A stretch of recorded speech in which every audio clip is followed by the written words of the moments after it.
பரிசுத்த நாமத்திற்கு மகிமை உண்டாகட்டும். 1 நாளாகமம் 29வது அதிகாரம் 14வது வசனம். 1 நாளாகமம். இப்படி மனப்பூர்வமாய் கொடுக்கும் திராணி உண்டாவதற்கு நான் எம்மாத்திரம், என் ஜனங்கள் எம்மாத்திரம், எல்லாம் உம்மாலே உண்டானது, உம் கரத்திலே வாங்கி உமக்கு கொடுத்தோம். இப்படி மனப்பூர்வமாய் கொடுக்கும் திராணி உண்டாவதற்கு நான் எம்மாத்திரம், என் ஜனங்கள் எம்மாத்திரம், எல்லாம் உம்மால் உண்டானது, உமது கரத்திலே வாங்கி உமக்கு கொடுத்தோம். எத்தனை ஆமென் சொல்ல போறீங்க? கவனிங்கள், தாவீது சமஸ்த இஸ்ரவேலின் ராஜாவாக ஆட்சி செய்து கொண்டிருக்கிறான். கவனிங்கள், தேவனுடைய ஆலயத்தை கட்டுவதற்காக அவன் இப்படி பேசுகிறான். இப்படி மனப்பூர்வமாய் கொடுக்கும் திராணி உண்டாவதற்கு நான் எம்மாத்திரம். நல்லா கவனிங்க, ஆண்டவருக்கு கொடுக்கணும்னு சொல்லி மனதுல விருப்பம் வந்தாதான் என்ன செய்ய முடியும்? கொடுக்க முடியும். அதே வேளையில ஒரு மன விருப்பத்தோடு ஆண்டவருக்கு கொடுத்தாதான் அது உங்களுக்கு ஆசீர்வாதமா என்ன பண்ணும்? மாறும். கவனிங்கள், கொடுக்கிறதுனாலே உண்டாகிற மேன்மை, கொடுக்கிறதுனாலே உண்டாகிற ஆசீர்வாதம் என்ன என்பதை தாவீது இந்த இடத்திலே அவன் அறிந்து வைத்ததினாலே எப்போதும் ஆண்டவருக்கு கொடுப்பதிலே அவன் ஆர்வம் உடையவனாய், அதிலே வாஞ்சை உடையவனாய் இருக்கிறான். எப்போதும் கொடுக்கிறத குறிச்சே சிந்திக்கிறான். எப்போது ஆண்டவருக்கு கொடுக்கிறத குறிச்சே யோசிக்கிறான். என்ன வாய்ப்பு கிடைக்கும் ஆண்டவருக்கு கொடுக்கலாம், என்ன வாய்ப்பு கிடைக்கும் ஆலயத்துக்கு கொடுக்கலாம், என்ன வாய்ப்பு கிடைக்கும் தேவனுடைய ராஜ்யத்தை கட்டுவதற்கு கொடுக்கலாம். இந்த ஓட்டம் தாவீதுடைய இருதயத்திலே ஓடிக்கொண்டே இருந்ததினாலே அவன் என்ன செய்கிறான்? அடுத்த ஒரு காரியத்தை சிந்திக்கிறான், யோசிக்கிறான். அவன் கொடுப்பது மாத்திரமல்ல, ஜனங்களையும் கொடுக்கும்படியாக அவர்களுக்கு கொடுக்கிறதுனாலே உண்டாகிற நன்மை, வருகிற ஆசீர்வாதம் என்ன என்பதை அவர்கள் புரிய வைத்து அவர்களை கொடுப்பதற்காக ஊக்குவிக்கிறான். அவனே சொல்றான், பாருங்க, நானும் கொடுக்கிறேன், என் ஜனங்களும் கொடுக்கிறாங்க. இப்படி மனப்பூர்வமாய் கொடுக்கும் திராணி உண்டாவதற்கு நான் எம்மாத்திரம். அவன் ஆரம்ப நிலைமையை பார்க்கிறான். இன்னைக்கு பாருங்க, ஒரு பணக்கார ராஜா தாவீது. யாரு? ஆமா, இந்த இடத்துல தாவீது என்ன ராஜா? ஏழை ராஜா இல்ல. எத்தனை பேர் ஏழையா இருக்க விரும்புறீங்க? எல்லாரும் எப்படி இருக்க விரும்புறோம்? பணக்காரங்களா கை வைத்து ஆமேன்னு சொல்லுங்க. பணக்காரங்களா? தப்பு இல்லை, அதான் உண்மை. இந்த இடத்துல தாவீது இப்ப ஏழை ராஜா இல்ல, என்ன ராஜா? பணக்கார ராஜா. அவன் என்ன சொல்றான்? ஆரம்ப நிலைமையை சொல்றான். நான் ஒண்ணு இல்லாம இருந்தேன், எதுவுமே இல்லாம இருந்தேன், எதுக்குமே வழி இல்லாம இருந்தேன், வாழ்வுக்கே வழி இல்லாம இருந்தேன். ஆனா நான் கொடுத்ததுனாலே கர்த்தர் என்னை படிப்படியாய் உயர்த்தி உயர்த்தி உயர்த்தி உயர்த்தி மேன்மைப்படுத்தி பெரிய ராஜா, பணக்கார ராஜாவை ஆகியிருக்கிறாரு. அதனால நான் ஒவ்வொரு முறையும் கொடுக்கும் போது என் ஆரம்பத்தை நான் என்ன பண்றேன்? நான் பார்க்கிறேன். என் தொடக்கத்தை நான் என்ன செய்யறேன்? நான் பார்க்கிறேன். நான் எம்மாத்திரம், நான் எம்மாத்திரம், என் ஜனங்கள் எம்மாத்திரம். அப்படின்னா ஜனங்களையும் கொடுக்க வச்சுட்டான். கர்த்தருக்கு ஸ்தோத்திரம். நான் பாருங்க, நான் ரொம்ப தைரியமா சொல்றேன், கர்த்தருக்கு ஸ்தோத்திரம், நான் கொடுக்கிறேன். அதனால உங்களையும் கொடுக்கும்படி என்ன செய்கிறேன்? உற்சாகப்படுத்துகிறேன். ஏற்றுக்கொண்டவங்க ஆமென் சொல்லுங்க. ஆமா. அதனால தசம பாக கவரை பார்க்கும்போது ஒரு சந்தோஷம் வரணும். இந்த கவரை பார்க்கும்போது ஒரு வெறுப்பு என்ன செஞ்சிடக்கூடாது? வந்துடக்கூடாது. கர்த்தருக்கு ஸ்தோத்திரம். ஆகையால் நன்றாக கவனியுங்கள். நீங்கள் பண விஷயத்திலே, பொருளாதாரத்திலே நல்ல நிலைமைக்கு வருவதை பிசாசு ஒரு நாள் என்ன செய்ய மாட்டான்? விரும்பவே மாட்டான். விரும்பவானா? விரும்பவே மாட்டான். அதை அவன் நோக்கமாக வைத்துக் கொண்டு மனதிலே தந்திரமாக, மிகவும் தந்திரமாக அவன் சிந்திக்க வைப்பான், யோசிக்க வைப்பான், செயல்பட விடாமல் தடுக்க வைப்பான். ஆனால் உங்களை குறித்து தேவனுடைய திட்டம், அவர்கள் வளர வளர விருத்தி அடைந்து யாரானார்கள்? மகா பெரியவர். இது நாம சொல்ல போறீங்க. கொஞ்சம் முற்பிதாக்களை பார்க்கலாம், ஆபிரகாமை பார்க்கலாம், ஈசாக்கை பார்க்கலாம், யாக்கோபை பார்க்கலாம். அவங்க எப்படி இருந்தாங்கன்னா செல்வ சீமான்களாக விரும்புறவங்களை கையை வைத்துங்க, தயவு செய்து கையை வைத்துங்க. ஆவியானவர் பார்க்கட்டும். அவங்க என்ன பண்ணாங்க? கொடுத்தாங்க. வேதாதாரம் இருக்கு, வேதாதாரம் இருக்கு. ஆகையால் கொடுப்பதிலே உங்கள் மனதிலே எண்ணங்களை விசாலமாக்கிக் கொள்ளுங்கள். கொடுப்பதை குறித்து சாத்தான் உங்களோட இடைப்படும் பொழுது அவனுக்கு இடம் கொடுக்காதீர்கள். கொடுங்கள், அப்பொழுது உங்களுக்கு என்ன செய்யப்படும்? கொடுக்கப்படும். நல்லா கவனிங்க. கர்த்தருக்கு ஸ்தோத்திரம். ஆகையால் நீங்கள் மனம் பொருந்து ஆண்டவருக்கு தசம பாகத்தையும் உற்சாகமான காணிக்கை கொடுக்கும் பொழுது கர்த்தர் அதை பல மடங்காக பெருக்கி என்ன செய்வார்? திருப்பி கொடுப்பார். கர்த்தருக்கு பிரியமான தேவ ஜனமே, உங்களிடத்திலிருந்து பெற்றுக் கொண்டதை அவர் வைத்துக் கொள்ளுகிற தேவன் அல்ல. அதை அவர் என்ன செய்கிறார்? பல மடங்காக பெருக்கி மறுபடியும் என்ன செய்கிறார்? உங்களிடத்துல திருப்பி கொடுக்கிறார். அவர் கொடுக்கும் பொழுது அமைக்கி குலுக்கி திருப்பி கொடுப்பார். ஆமா, எப்படி கொடுப்பாரா? அமைக்கி குலுக்கி. எல்லாரும் சொல்லுங்க, அமைக்கி குலுக்கி, அமைக்கி குலுக்கி. நன்றாக கவனியுங்கள். நான் ரட்சிக்கப்பட்டு ஆலயத்துக்கு போக ஆரம்பித்தேன். அப்போ நேரம் கிடைக்கும் போதெல்லாம் அங்க போய் ஆலயத்துல போய் பாருங்க, ஆலய வேலையெல்லாம் செய்வோம். என்னோட இன்னும் அநேக சகோதரர்கள் சகோதரிகள், இன்னும் வயதானவர்கள் ஆலயத்தில் போய் வேலை செய்து கொண்டிருப்போம். வேலை செய்யும் போது சில காரியங்களை குறித்து பேசிக் கொண்டிருப்பார்கள்.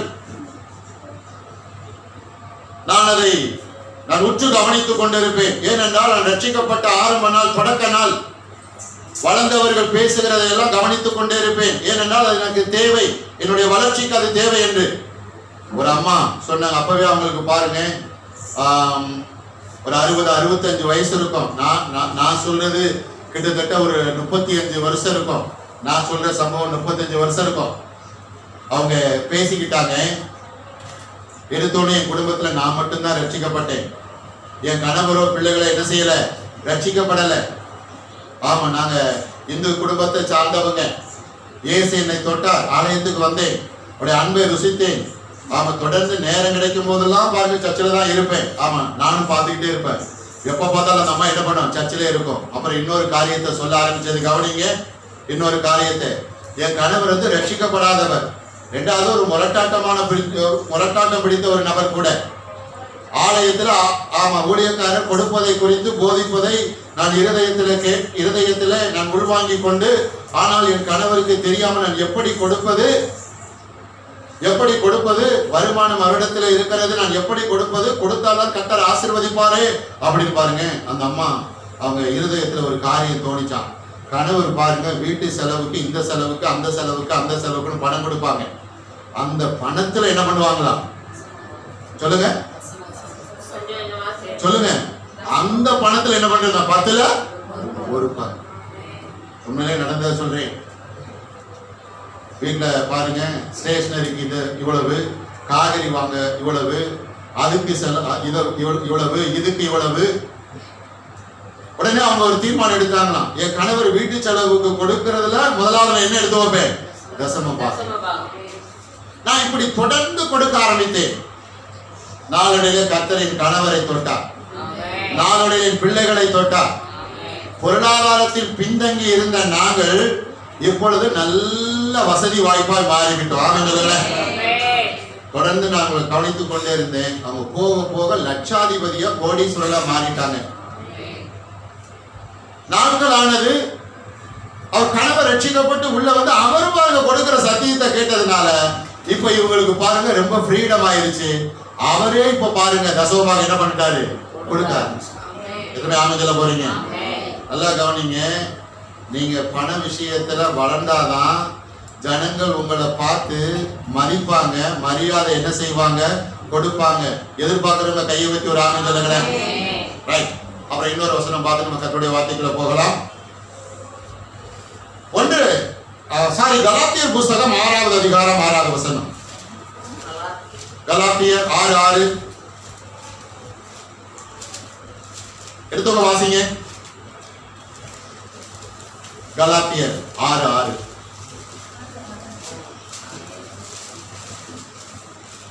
மேலும் திருவசனத்தில் உபதேசிக்கிறவனுக்கு சகல நன்மைகளிலும் பகிர்ந்து கொடுக்க கடவன். கவனிங்க, மேலும் திருவசனத்தில் உபதேசிக்கிறவனுக்கு சகல நன்மைகளிலும், சத்தமா சொல்லுங்க, தைரியமா சொல்லுங்க, சத்தமா பகிர்ந்து.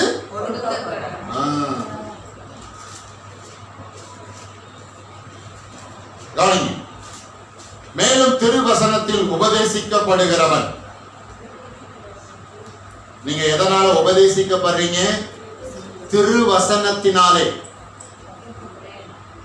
எதனாலே நீங்கள் கட்டப்படுகிறீர்கள்? திருவசனத்தினாலே. எதனாலே நீங்கள் ஆசீர்வதிக்கப்படுகிறீர்கள்?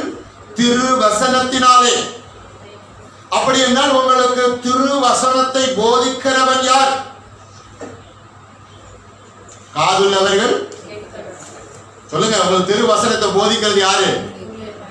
யூடியூப்ல பாக்குற பாஸ்டர், பேஸ்புக்ல பாக்குற பாஸ்டர். எல்லாம் கவனிங்க. இந்த பூமியில கர்த்தர் எதை வச்சிருக்கிறாரு? அவர் மனவாட்டி ஆகிய திருச்சபை. திருச்சபையை வச்சுட்டு அந்த திருச்சபையில அவருக்கு அடுத்தபடியா யாரை வச்சிருக்கிறாரு? ஊழியக்காரன். பலிபீடத்துல நிக்கிறோம் இல்லையா, நாங்க தான்.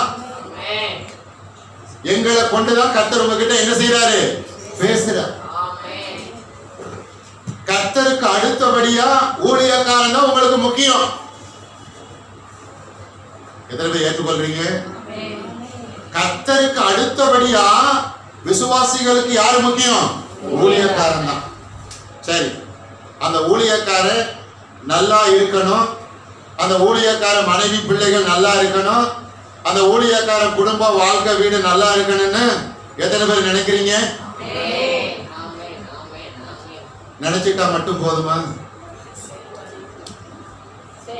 பாஸ்டர் பாயிண்ட பிடிக்கிறீங்க,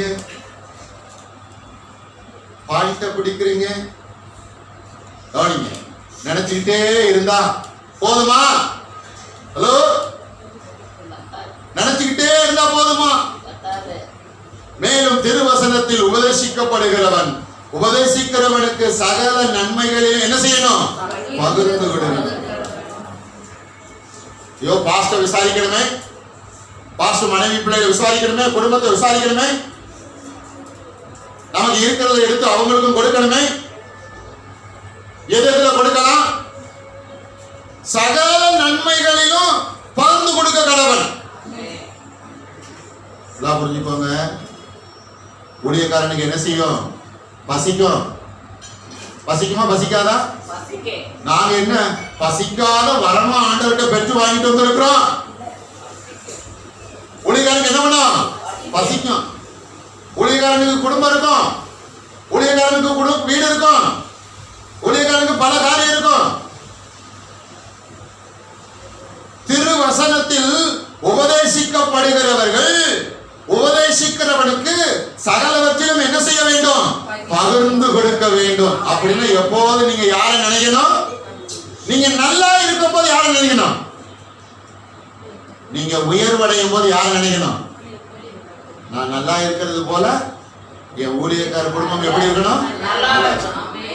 நான் உயரும் பொழுது என் ஊழியக்கார குடும்பம் என்ன பண்ணணும்? எல்லாத்திலையும் முடிஞ்ச அளவு என்ன பண்ணணும்? கொடுக்கணும். என்ன பண்ணணும்? கொடுக்கணும். எங்களுக்கு என்ன அரசாங்க சம்பளமா வருது? சுவிசேஷகனுக்கு எதிலே பிழைப்பு? சுவிசேஷத்திலே. கவனிக்கிறீங்களா? ஒரு மிகப்பெரிய ஊழியர் சொல்றாரு, ஊழியக்காரன் வீட்டுக்கு ஜெபம் பண்ண வந்தா அவனை வெறுமையில என்ன செய்யக்கூடாதான், அனுப்பக்கூடாதான். அப்படி வெறுமையில அனுப்பணும்னா அவன் பண்ண ஜெபத்தினால உண்டாகிற ஆசீர்வாதம் யாரால வந்துருமா? அவனுடைய வந்துருமா, அவனுடைய வந்துருமா. அதனால உங்களுக்கு உபதேசிக்கிற ஊழியக்காரனுக்கு நீங்க எந்தெந்த நன்மையை செய்யணுமோ அதை நீங்க என்ன செய்யணும்? செய்யணும். கர்த்தர் அதனாலே உங்களுக்கு எதை கட்டளையிடுவார்? ஆசீர்வாதத்தை கட்டளையிடுவார் என்பதை மறந்து விடாதீர்கள். வேகமாக நாம் கர்த்தருடைய வார்த்தைக்குள்ள கடந்து செல்வோம். கடந்த வாரம் ஒரு தலைப்பிலே நான் தொடங்கினேன், நீங்கள் ஆசீர்வதிக்கப்பட்டவர்கள். எத்தனை பேருக்கு ஞாபகம் இருக்குது? நீங்கள் ஆசீர்வதிக்கப்பட்டவர்கள். கவனிங்க, என்னென்ன வசனம் பார்த்தோம்? சங்கீதம் 115:15 வானத்தையும் பூமியும் படைத்த கர்த்தராலே நீங்கள் ஆசீர்வதிக்கப்பட்டவர்கள். கர்த்தர் உங்களுக்கு எனக்கு எதை கொடுத்திருக்கிறார்? பூமியை கொடுத்தார். இந்த பூமியில நீங்கள் எப்படி இருக்க வேண்டும்? ஆசீர்வாதமாய் இருக்க வேண்டும். மற்றவர்களுக்கும் நீங்கள் எப்படி இருக்க வேண்டும்? ஆசீர்வாதமாய் இருக்க வேண்டும். கவனியுங்கள், நம்முடைய முற்பிதாக்கள் ஆபிரகாம், ஈசாக்கு, யாக்கோபை சகல காரியங்களிலும் கர்த்தர் என்ன செய்து கொண்டு வந்தார்? ஆசீர்வதித்து கொண்டு வந்தார். எதனை அமைஞ்சல போறீங்க? ஆகையால் நீங்கள் எப்படி இருக்க வேண்டும்? ஆசீர்வாதமாய். தொடர்ந்து சில வசனங்களை நாம் கவனிப்போம். நீதிமொழிகள் புஸ்தகம் 10வது அதிகாரம் 6வது வசனத்தை எடுத்து ஒருவர் வாசிக்கும்படி அன்போடு கேட்டுக்கொள்கிறேன். நீதிமொழிகள் 10:6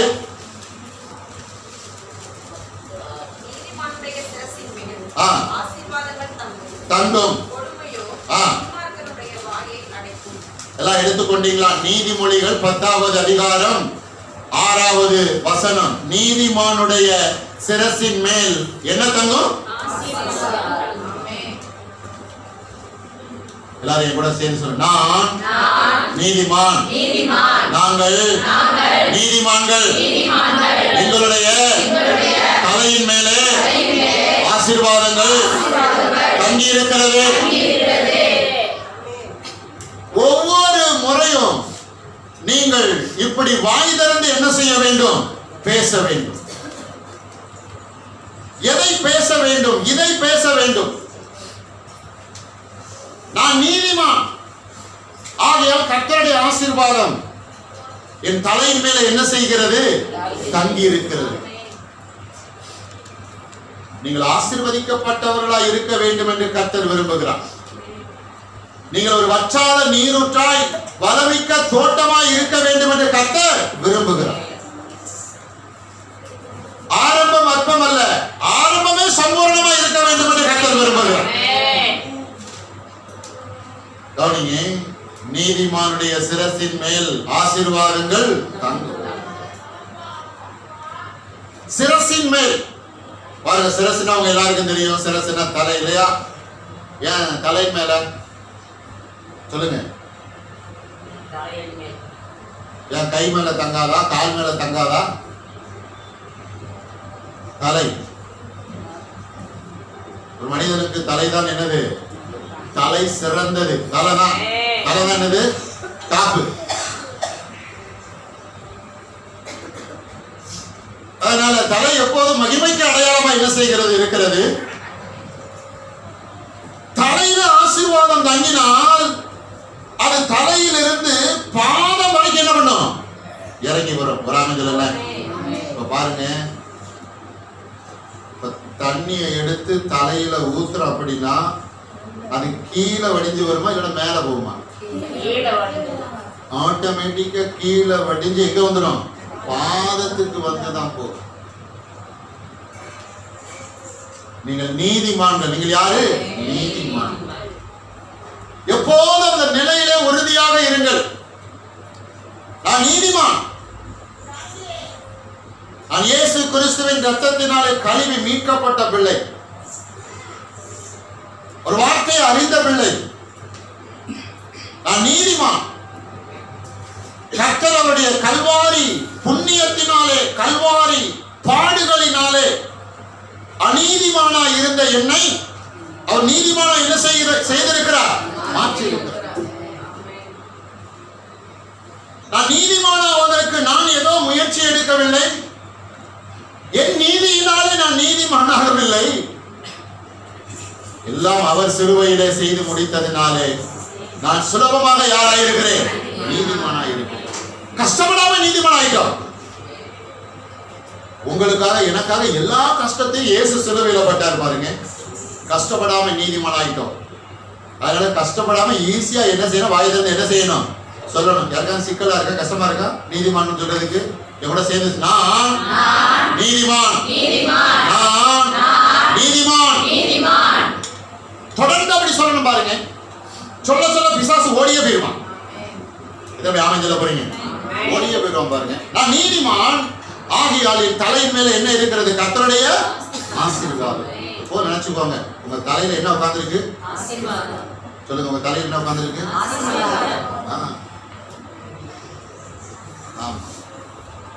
நான் சின்ன பையனா இருக்கும்போது நான் கேள்விப்பட்டிருக்கேன். உள்ள என்ன இருக்குது? மண்டோடு இருக்கு இல்லையா? உள்ள என்ன இருக்கு? ஆமா, இங்கே அப்படியே கோடு கோடா வரும். ஒருத்தர் பாருங்க, மண்டோட எடுத்து என்கிட்ட சொன்னாரு, இதுதான் என்னது? தலை எழுத்துங்க. அப்புறம் ரட்சிக்கப்பட்டதுக்கு அப்புறம் தான் புரிஞ்சது, தலையெழுத்தும் கிடையாது, கையெழுத்தும் கிடையாது, காலெழுத்தும் கிடையாது. தலையில என்ன இருக்குது? கர்த்தருடைய ஆசீர்வாதம். ஒரு ஆமென் சொல்லுங்களேன். உங்க தலைமையில நீங்க கை வைங்க. உங்க தலைமையில தயவு செய்து எல்லாரும் ஒத்துழைப்பு கொடுக்கும்படி அன்போடு நல்லா வைங்க. அரைபடியா வைக்காதீங்க. முதல்ல உங்களை நீங்க நம்புங்க. உங்களை நம்புறீங்களா? உங்க மேல உங்களை நம்பிக்கை இருக்குல்ல? அப்ப தலையெழுத்து. ஆமா, நல்லா நீங்க ஆசீர்வாதமா இருக்க விரும்புறீங்களா? நீங்க ஆசீர்வாதமா இருந்தாலும் மற்றவங்களுக்கு எப்படி இருக்க முடியும்? ஆசீர்வாதம். முதல்ல உங்களை உயர்வா நினைங்க. இப்ப சொல்லுங்க, என்னுடைய தலையின் மேலே கர்த்தருடைய ஆசீர்வாதம் தங்கி இருக்கிறது. இந்த ஆசீர்வாதம் என்னை நிரப்புகிறது, என் வாழ்க்கையை நிரப்புகிறது, எனக்கு உண்டான எல்லாவற்றையும் நிரப்புகிறது. நான் கையிட்டு செய்கிற எல்லாவற்றிலும் ஆசீர்வாதத்தை நிரப்புகிறது. என் சபையில ஆசீர்வாதத்தை நிரப்புகிறது.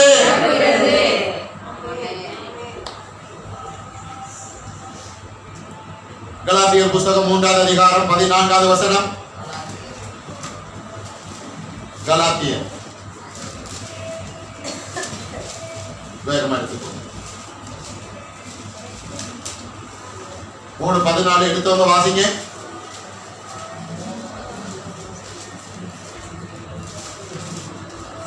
கலாத்தியர் 3:13-14 ரெண்டுமே வாசிப்போம். மரத்திலே தூக்கப்பட்ட எவனும் சபிக்கப்பட்டவன் என்று எழுதியிருக்கிறபடி கிறிஸ்து நமக்காக சாபமாகி நியாயப்பிரமாணத்தின் சாபத்திற்கு நம்மை நீங்களாக்கி மீட்டார். ஆபிரகாமுக்கு உண்டான ஆசீர்வாதம் கிறிஸ்து இயேசுவினால் புறஜாதிகளுக்கு வரும்படியாக ஆவியை குறித்து சொல்லப்பட்ட வாக்குத்தத்தத்தை நாம் விசுவாசித்ததினாலே விசுவாசத்தினாலே பெரும்படியாக இப்படி ஆயிற்று. எத்தனை ஆமென் சொல்ல போறீங்க? கவனிங்க. இப்போ ஒரு கேள்வி. ஆதி மனிதனும் மனுஷியும் ஆசீர்வதிக்கப்பட்ட நிலைமையில் படைக்கப்பட்டார்களா இல்லையா? ஆசீர்வதிக்கப்பட்ட நிலைமையில். ஆனால் அவர்கள் பாவம் செய்ததினாலே அவர்கள் ஆசீர்வாதத்தை என்ன செய்து விட்டார்கள்? இழந்து விட்டார்கள். உணர்ச்சியிலே நடக்க தொடங்கி விட்டார்கள். மூளை அறிவிலே நடக்க தொடங்கி விட்டார்கள். மாம்சத்திலே நடக்க தொடங்கி விட்டார்கள். அவர்களிலிருந்து உண்டான மனுகுலமும் ஆசீர்வாதத்தை இழந்து. கவனிங்க, மறுபடியும் ஆண்டவர் இதை சரி பண்ண பாருங்க திட்டமிடுகிறார். மறுபடியும் இதை நேர்கோட்டிலே கொண்டு வருவதற்காக முயற்சி செய்கிறார். ஆதி மனிதன் அவன் மூலமாக இழந்த ஆசீர்வாதம் மறுபடி மனுகுலத்துக்கு என்ன செய்ய வேண்டும்? கிடைக்க வேண்டும் என்று அவருடைய சொந்த குமாரன் இயேசு கிறிஸ்துவை என்ன செய்கிறார்? சிலுவைக்கு ஏறி போக பண்ணுகிறார். இயேசு கிறிஸ்து கல்வாரி சிலுவையிலே என்ன செய்தார்? ஏசாயா தீர்க்க தரிசன புஸ்தகம் 53வது அதிகாரத்தை வேகமாக எடுத்துக் கொள்ளுங்கள். ஏசாயா 53வது அதிகாரம் 5வது வசனம். நம்முடைய மீறுதல் நிமித்தம் ஆ.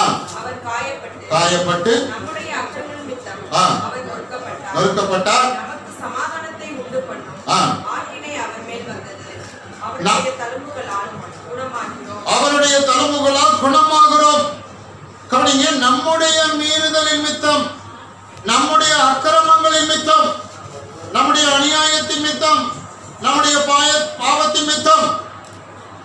பாருங்க, மீறுதல், அக்கிரமம், பாவம், அநியாயம் ஆசீர்வாதத்தை பெற்றுக் கொள்வதற்கு எப்படி இருந்தது? தடையாக. நான் பேச புரியுது சொல்லுங்க, கைவதி ராமச்சந்திரன். தடையாக. அப்படி என்றால் இயேசுவின் மூலமாய் பிதாவாகிய தேவன் இயேசுவை சிலுவையிலே மனுகுலத்தினுடைய, கவனிங்களேன், மீறுதலை சுமந்தவராய், அக்கிரமத்தை சுமந்தவராய், பாவத்தை சுமந்தவராய். பாருங்க, சிலுவையில் என்ன செய்கிறார்? ஆமா, இப்ப இதான் நம்ம என்ன சொல்றோம்? பாடுகள். இயேசு சிலுவையில் என்ன பட்டார்? பாடுகள். இயேசு சிலுவையில் என்ன பட்டார்? பாடுகள். அப்படின்னா இயேசு சிலுவையிலே பட்ட பாடுகள், மனுகுலத்தினுடைய மீறுதல், மனுகுலத்தினுடைய அக்கிரமம், மனுகுலத்தினுடைய பாவம், மனுகுலத்தினுடைய சாபம் எல்லாவற்றையும் சிலுவையில சுமந்து தீர்த்து விட்டார். நீங்கள் ஆசீர்வாதமாய் இருக்க வேண்டும் என்று நீங்கள் விரும்பினால் இயேசு கிறிஸ்துவினுடைய பாடுகளை என்ன செய்யக்கூடாது? மறந்துடக்கூடாது. இயேசு கிறிஸ்து என்னுடைய பாவத்தை சுமந்து தீர்த்து விட்டார் என்று அதே நிலையிலே மட்டும் இருந்திடக்கூடாது. ஏனென்றால் இயேசு கிறிஸ்து கல்வாரி சிலுவையில் பாவங்களை மட்டும் சுமந்து தீர்க்கவில்லை, பாவத்தை சுமந்து தீர்த்துவிட்டு ஆசீர்வாதமாய் வாழ்வதற்கான வழியும் என்ன செய்திருக்கிறார்? உண்டாக்கி இருக்கிறார். எத்தனை ஆனந்தல போறீங்க? கவனிங்க, எழுதிருக்கு பாருங்க, கலாத்தியர் 3:14 ஆபிரகாமுக்கு உண்டான ஆசீர்வாதம் யார் மூலமா? இயேசு கிறிஸ்துவின் மூலம். எத்தனை பேர் ஆனந்தல போறீங்க? அப்படி என்றால் நீங்கள் ஆசீர்வாதமாய் இருப்பதற்கு இயேசு எங்கே ஏறினார்? சிலுவை. எத்தனை ஆனந்தல போறீங்க? பாருங்க, எவ்வளவு பெரிய சத்தியம் பாத்தீங்களா? நேத்து ஃபைனல் கோரஸ் பாட்டு. என்ன ஃபைனல் கோரஸ் பாட்டு? சொல்லுங்க, என்ன ஃபைனல் கோரஸ் பாட்டு? கவனிச்சிங்களா இல்லையா? நேத்து நம்ம பாருங்க, இயேசு கிறிஸ்து கல்வாரி சிலுவையில் எல்லா பாவத்தையும் சுமந்து தீர்த்து முடித்து விட்டார். ஆசீர்வாதத்திற்கான வழியை சிலுவையின் மூலமாக என்ன செய்து விட்டார்? திறந்து விட்டார். எத்தனை பேர் விசுவாசிக்கிறீங்க? ஆசீர்வாதத்திற்கான வழியை சிலுவையில திறந்து விட்டார். பாருங்க, எல்லாரையும் சொல்ல வச்சாங்க நேற்று. சொல்லுங்க, என் பாவமே, என் பெரும் பாவமே.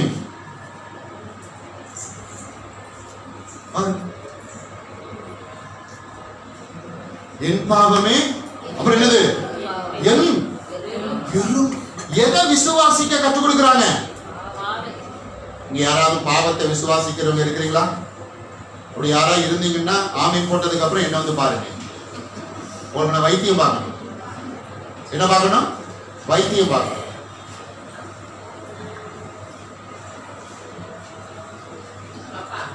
கவனிங்கள், என்ன கவனிங்க. அப்படி என்றால் இடம் ஏன் பேசுறீங்க? நான் முக்கியமான காரியம் பேசிட்டு இருக்கேன். அப்படி என்றால் பிதாவாகிய தேவன் அவருடைய ஒரே குமாரன் இயேசுவை சிலுவைக்கு அனுப்பின நோக்கம், விருப்பம் எல்லாரும் கவனிங்க. பிதாவாகிய தேவன் இயேசுவை கல்வாரி சிலுவைக்கு அனுப்பின நோக்கம், விருப்பம் என்ன? பிதாவாகிய தேவன் இயேசுவை கல்வாரி சிலுவைக்கு ஒரு நோக்கத்தோடு, ஒரு விருப்பத்தோடு அனுப்பினார். எல்லாம் கவனிங்க. பிதாவாகிய தேவன் இயேசுவை கல்வாரி சிலுவைக்கு சும்மா அனுப்பல, ஒரு நோக்கத்தோடு அனுப்பினார். ஒரு பெரிய திட்டத்தோடு அனுப்பினார். ஒரு பெரிய தரிசனத்தோடு அனுப்பினார். புரிஞ்ச ஒரு ஆனந்தங்களே. சாத்தானின் தடைகள் இயேசுவின் நாமத்தினாலே ஒளிந்து போகட்டும். கர்த்தருக்கு ஸ்தோத்திரம். சும்மா அனுப்பலங்க. இயேசுவை சிலுவைக்கு அனுப்பும்படியாக பரலோகம் ஒரு பெரிய திட்டமிடுதல்.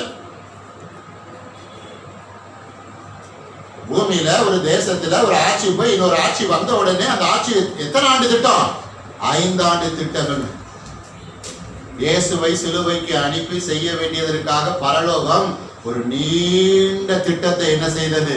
போட்டது. இந்த மாதிரி ஆரம்பிச்சல போறீங்க. அப்படி பிதாவுடைய குமாரன் இயேசுவை சிலுவைக்கு ஒரு நோக்கத்தோடு அனுப்புகிறார், ஒரு திட்டத்தோடு அனுப்புகிறார், விருப்பத்தோடு அனுப்புகிறார். அதெல்லாம் பாருங்க, இயேசு சொன்னாரு, இதற்காகவே நான் வந்தேன். சாத்தான ஆசீர்வாதம் என்ற கதவை என்ன செஞ்சிருக்கிறான்? பூட்டி வச்சிருக்கிறான். நான் சிலுவையில போய் என்ன செய்ய போறேன்? சிலுவை பாடுகள் மூலமாக சாத்தான் அடைத்து வைத்திருந்த கதவை நான் என்ன செய்ய போறேன்? திறந்து விட போறேன். எதுவுமே அமைஞ்சிட போறீங்க. இயேசு கிறிஸ்து கல்வாரி சிலுவையில ஆசீர்வாதம் என்ற கதவை என்ன செய்து விட்டார்? திறந்து விட்டார். எதுவுமே அமைஞ்சிட போறீங்க.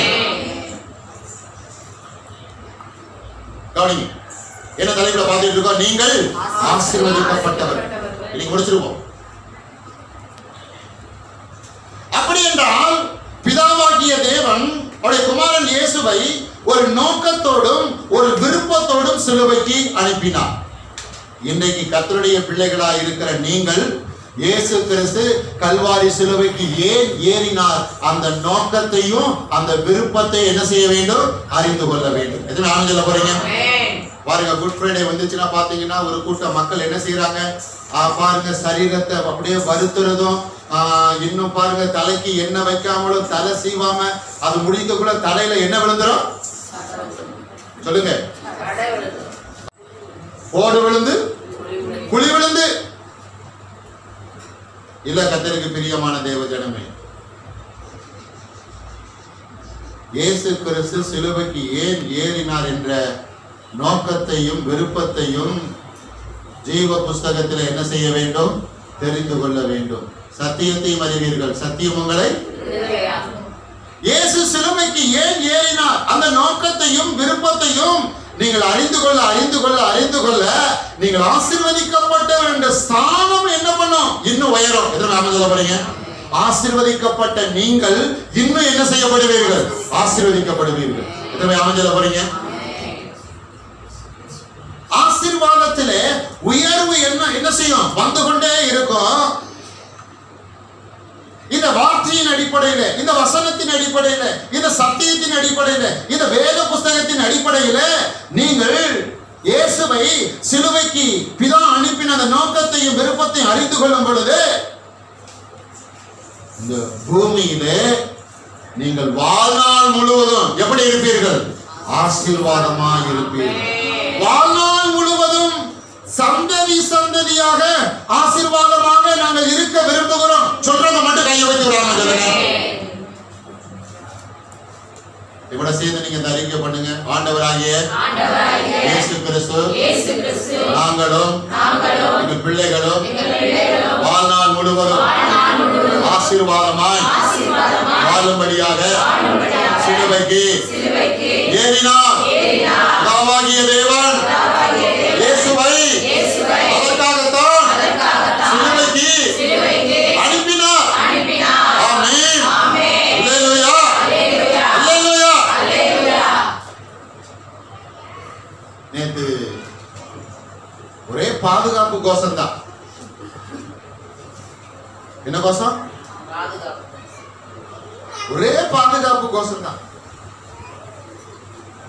ஒரே பாதுகாப்பு தான். ஸ்தோத்திரம். நீங்க யாராவது நேற்று அந்த பாதுகாப்பு கோஷத்துல இருந்தீங்களா? ஸ்தோத்திரம். கர்த்தருடைய ஆசீர்வாதம் வர வர வர பாதுகாப்பு மதிப்பு மரியாதை தானா என்ன பண்ணிடுவோம்? வந்துடும். அமைஞ்சல போறீங்க.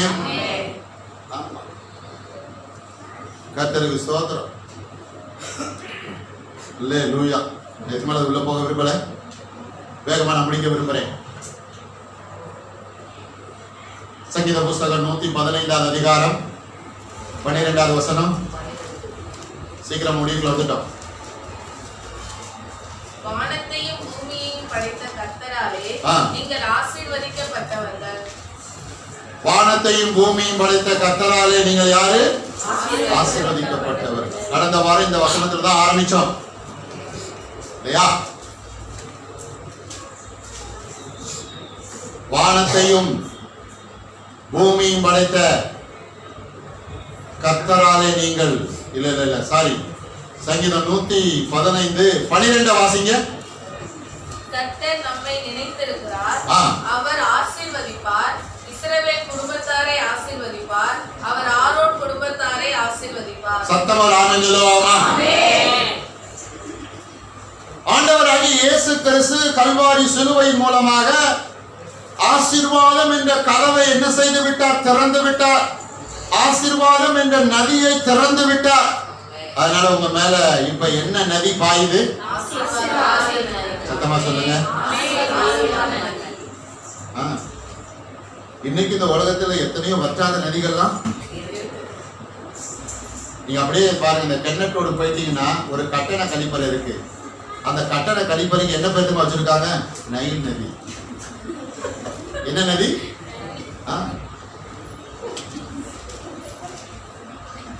எகிப்துல இன்னும் இன்னைக்கு ஓடிட்டு இருக்குதுங்க இல்லையா? நம்ம தேசத்திலையும் பாருங்க அவங்க வற்றாத நதிகள்லாம். ஆமா, ரொம்ப முக்கியமான நதி என்ன சொல்லலாம்? பிரம்மபுத்திராவா? ஆமா. நான் சொல்றேன், அந்த நதிகள் வற்றினாலும் இயேசு என்ற நதி ஒரு நாள் என்ன செய்யாது? வற்றாது. இயேசு கிறிஸ்து என்ற ஆசீர்வாதமான நதி என்ன செய்யாது? வற்றாது. இயேசுடைய ஆசீர்வாதம் என்ற நதி உங்கள் மேலே பாய்கிறதுனாலே நீங்கள் எப்படி இருப்பீர்கள்? வற்றாத நீரூற்று, வளமிக்க தோட்டம், இலை உதிராத மரம். எதை வாங்கிட போறீங்க? பச்சை பசேன்னு இருப்பீங்க. எதை வாங்கிட போறீங்க? வறட்சிக்கு இடமே இல்ல, கட்டுப்பாடுக்கு இடமே, குறைவுக்கு இடமே, பலவீனத்துக்கு இடமே இல்ல. விளங்கிக்கோங்க கர்த்தருக்கு பிரியமான தேவ ஜனமே. கர்த்தர் நம்மை நினைத்திருக்கிறார், அவர் ஆசீர்வதிப்பார். கர்த்தர் நம்மை நினைத்திருக்கிறார். எத்தனை பேரு நம்புறீங்க இயேசு என்ன நினைச்சிருக்கிறார்னு? நீங்க அவர் நினைவுல இருக்கிறீங்களா? இல்ல இப்படி நினைக்கிறீங்களா இயேசுநாதர் என்ன மறந்துட்டாருன்னு? உங்களை ஒருத்தர கூட இயேசுநாதர் என்ன செய்யல? மறக்கல. அனாந்தரத்துல ஆகார் பாருங்க, தண்ணி இல்லாம குழந்தை என்ன செய்ய போகுது? மறிக்க போகுது. வனாந்தரத்துல ஆகாரும் குழந்தையும் சுத்திட்டு இருக்கிறது யாருக்கு தெரியும்? நீங்க தனிப்பட்ட முறையில நீங்கள் அங்கலாய்ப்பது யாருக்கு தெரியும்? சொல்லுங்க, யாருக்கு தெரியும்? அப்படியே ஒரு விதமாய் மனது போகும் பொழுது அது யாருக்கு தெரியும்? யார்கிட்ட போய் நான் சொல்லுவேன்? என்னால யார்ட்டையும் சொல்ல. அப்ப கரெக்டா கர்த்தர் என்ன செய்வாரு? பாப்பா கொஞ்சம் ஒரு ஆமென் சொல்லுங்க. ஆமா, உள்ளத்திலிருந்து உணர்த்துவார். நான் இருக்கிறேன். ஒரு ஆமென் சொல்லுங்க. நான் உன்னை பார்த்துட்டு தானே இருக்கிறேன், நான் உன்னை நினைச்சிட்டு தானே இருக்கிறேன், நான் உன் கூட தானே இருக்கிறேன். ஒரு ஆமென் சொல்லுங்க. கர்த்தர் நம்மை நினைத்திருக்கிறார். அவர் என்ன செய்வார்? ஆசீர்வதிப்பார். இஸ்ரவேல் குடும்பத்தாரை ஆசீர்வதிப்பார். அவர் எங்களை விட மாட்டாரு. எங்களுக்கு தான், எங்களுக்கு கொடுத்ததை நாங்க எடுத்து உங்களுக்கு என்ன பண்றோம்? கொடுத்து விட்டுருக்கோம். அது தெரியுமா உங்களுக்கு? எங்களுக்கு 80, உங்களுக்கு எவ்வளவு சொல்லுங்க? 120. ஆமா, நினைச்சிட்டு இருக்கீங்களா? ஓ, நீங்க ஆயுச சொல்றீங்களா? இல்ல இல்ல, ஆசீர்வாதம் 100ல 80 யாருக்கு? கடைசி அங்க யாருன்னு சொல்லப்பட்டிருக்கு? ஆரோன். நாங்க புதிய ஏற்பாடு ஆரோன். ஆசீர்வாதம் 80% யாருக்கு? எங்களுக்கு தான். உங்களுக்கு எவ்வளவு? 20 தான். நாங்க பார்த்து போனா போகட்டும் சொல்லி என்ன பண்றோம்? எங்களுக்கு இருக்கிற 80ல எடுத்து உங்களுக்கு என்ன பண்ணிட்டு இருக்கோம்? கொடுத்துட்டு இருக்கோம். கவனிங்க, கர்த்தருக்கு ஸ்தோத்திரம். அல்லேலூயா. கர்த்தர் நம்மை நினைத்திருக்கிறார். அவர் ஆசீர்வதிப்பார். இஸ்ரவேல் குடும்பத்தாரை ஆசீர்வதிப்பார், ஆரோன் குடும்பத்தாரையும் ஆசீர்வதிப்பார். ஒரு ஆமென் சொல்லுங்களேன். அப்படி என்றால் உங்களையும் என்னையும் குறித்து தேவனுடைய திட்டமே, என்ன திட்டம்? ஆசீர்வதி. ஒரு ஆமென் சொல்லுங்களேன். மறந்துடாதீங்க. நம்முடைய தேவன் என்ன தேவன்? ஆசீர்வதிக்கிற தேவன். நம்முடைய தேவன் என்ன தேவன்? ஆசீர்வதிக்கிற தேவன். அதனால டெய்லி உங்க தலை மேல கை வச்சு உங்களை என்ன செய்யுங்க? இயேசுவின் நாமத்தினால ஆசீர்வதிங்க. உங்க குடும்பத்தார் பிள்ளைகளை தலை மேல கை வச்சு ஆசீர்வதிங்க. மற்றவங்களே என்ன செய்யுங்க? ஆசீர்வதிங்க. மற்றவங்களை ஆசீர்வதிக்கணுமா சபிக்கணுமா? சரி, உங்களை சபிக்கிறவங்கள அது எப்படி பாஸ்டர்? நம்மளை சபிக்கிறவங்க நம்ம என்ன பண்ணணும்? ஆசீர்வதிக்கணும். ஆசீர்வதிச்சிட்டோம்னா நமக்கு ஆசீர்வாதம் எத்தனை மடங்கு? பல மடங்கு. எதுவுமே ஆமஞ்சல போறீங்க? ரகசியத்தை தெரிஞ்சுக்கோங்க. ஒரு ஆமீன் சொல்லுங்களேன். அதனாலதான் என்ன பொருந்தணும் சொல்றோம்? சமாதானம். ஒரு ஆமீன் சொல்லுங்களேன். என்ன பொருந்தணும்? சமாதானம். பக்கத்துல கையை பிடிங்க. நீங்க முடிக்கும் போதுதான் கையை பிடிக்கிறோம். நல்லா கையை பிடிச்சு அவங்க முகத்தை பார்த்து சரிங்க. சிரிக்க மாட்டீங்களா? என்ன கிடையாது. நல்லா சிரிச்சு சொல்லுங்க.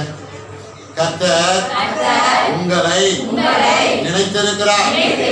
கர்த்தர் உங்களை ஆசீர்வதிப்பார். உங்கள் குடும்பத்தாரை ஆசீர்வதிப்பார். உங்கள் பிள்ளைகளை ஆசீர்வதிப்பார். உங்கள் வாழ்க்கையை ஆசீர்வதிப்பார். நீங்கள் கையிட்டு செய்கிற எல்லாவற்றையும் ஆசீர்வதிப்பார்.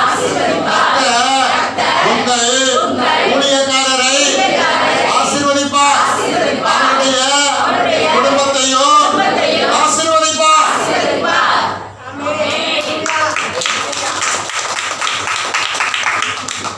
நிஜமா தான் சொன்னீங்களா? இல்ல நான் சொன்னதுக்காக சொன்னீங்களா? நிஜமா சொன்னீங்களா? ரைட். கவனிங்க. இஸ்ரவேல் குடும்பத்தார என்ன செய்வார்? ஆரோன் குடும்பத்தார என்ன செய்வார்? மொத்தத்துல இயேசு நாளருக்கு ஒரே ஒரு வேலை. என்ன வேலை? சில பேருக்கு நிறைய அவருக்கு இல்லாத வேலைகள், அவர் செய்யாத வேலைகளை இவங்க எக்ஸ்ட்ரா போட்டுக்கிறாங்க. கர்த்தர் அடிக்கிறார், நொறுக்கிறார், எண்ணெய் சட்டையில போட்டு என்ன செய்கிறார்? வடுக்கிறார். சிக்கன் 65 மாற்றுகிறார், கொடுமைப்படுத்துகிறார், தலைகீழே தொங்க விடுகிறார். கர்த்தர் பாப்பார், என்ன என்கிட்ட இல்லாத வேலையெல்லாம் இது என் கேட்டகரியில இல்லையே, இது என் சரித்திரத்துல இல்லையே. அதனால இயேசுநாட்ட போய், இயேசுநாதரே உங்க வேலை என்ன வேலைன்னா, வா மகனே வா மகளே, உன்னை ஆசீர்வதிக்கிறது மட்டும்தான் யார் வேலை? யார் வேலை? அப்புறம் உன் வேலை என்ன வேலை? மற்றவங்களை போய் என்ன செய்யணும்? ஆசீர்வதிக்கணும். ஒரு ஆமதில்ல, மற்றவங்களை ஆசீர்வதிக்கணும். சரியா? இப்ப நீங்க ஒவ்வொருத்தருக்கும் கை கொடுத்து நீங்க ஆசீர்வதிச்சீங்கல்ல, இப்ப நீங்க வலது கையை உயர்த்தி என்ன பண்ணணும்? ஆமா, இப்ப அறிக்கப்படணும். விசுவாசிக அறிக்கை என்பது ரொம்ப ரொம்ப முக்கியம். ஆமா, ஆவி நிறைவினால் என்ன பேசும்? நீங்க தொடர்ந்து பேசுவது அப்படியே என்ன பண்ணும்? நடக்கும். அதனால இப்படிலாம் சொல்லிக் கொடுக்கிறோம். புரியுதா? நான் கிறிஸ்துவுக்குள்ளே ஆசீர்வதிக்கப்பட்டவன். நான் கிறிஸ்துவுக்குள்ளே ஆசீர்வதிக்கப்பட்டவன். நாங்கள் கிறிஸ்துவுக்குள்ளே ஆசீர்வதிக்கப்பட்டவர்கள்.